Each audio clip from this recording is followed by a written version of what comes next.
The atrial septum separates the right and left atrium of the heart, and an atrial septal defect describes where there's some opening in a baby's heart between these two upper chambers. But how does this opening form? Well, let's first run through how the septum develops in the first place. When the heart's first developing, a tissue called the septum primum between the left and the right atria grows downward, slowly creating two separate chambers by closing this gap, or ostium primum, which means the first opening. This septum primum then fuses with the endocardial cushion and closes the gap completely.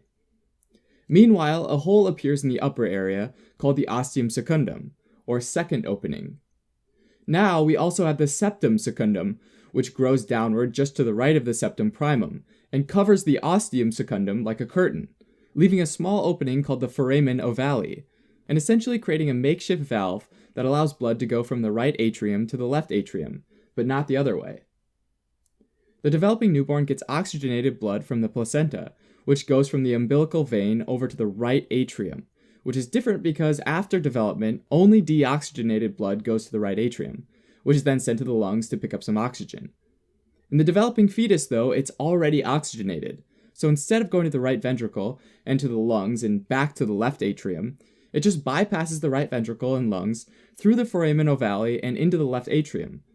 The oxygenated blood then goes to the left ventricle to be pumped to the body.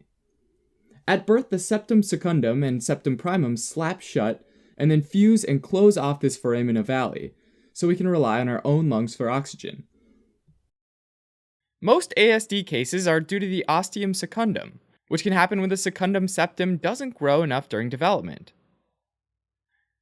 This actually accounts for about 10 to 15% of all congenital heart defects and is the most common congenital heart defect in adults.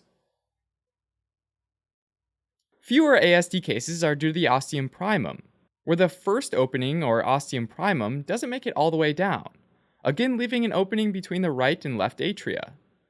This primum type of congenital defect is found in around 25% of patients with Down syndrome. Atrial septal defects, in general, are also commonly associated with fetal alcohol syndrome. Okay, so there's this opening in the septum. Now what? Well, you know how pressure's higher on the left side than on the right? Well, this pressure difference causes blood to be shunted from the left atrium to the right atrium, meaning more oxygenated blood gets over to the right side, which is usually deoxygenated blood, right?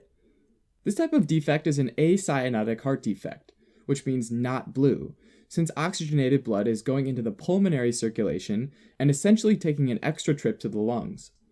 In contrast, a cyanotic heart defect allows deoxygenated blood to bypass the lungs and make it out to the body, causing a blue or purplish discoloration of the skin, which is not the case here. That being the case, you'll see an increase in oxygen saturation of the blood in the right atrium, the right ventricle, and the pulmonary artery. This extra blood volume passing by the pulmonic valve also causes a delay in the closure of the pulmonic valve relative to the aortic valve closure. This slight delay can be heard via auscultation as a splitting of the S2 sound, as well as a systolic murmur in some cases.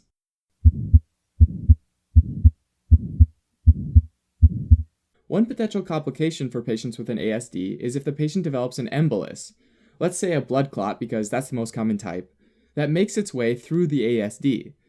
So if we take the example of a person with a deep vein thrombosis, part of that blood clot might break loose and become an embolus, and usually this guy would travel into the right atrium, then the right ventricle, and then be pumped off to the lungs and lodge somewhere in the lung.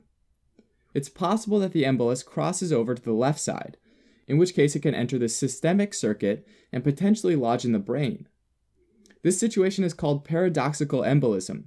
Paradoxical because the embolus starts off on the right side, but then crosses over into the left side. Sometimes children with ASDs will be monitored for a little while, since smaller openings might close on their own. In other cases, though, especially for larger openings, surgery will be done to prevent complications in the future, which typically involves plugging or patching the opening. Alright, as a quick recap. An atrial septal defect is a congenital heart defect where the septum between the right and left atrium doesn't close up all the way and remains open after birth. This causes oxygenated blood to go into pulmonary circulation. One complication from this condition is a paradoxical embolus, which crosses from the right to left side via the atrial septal defect.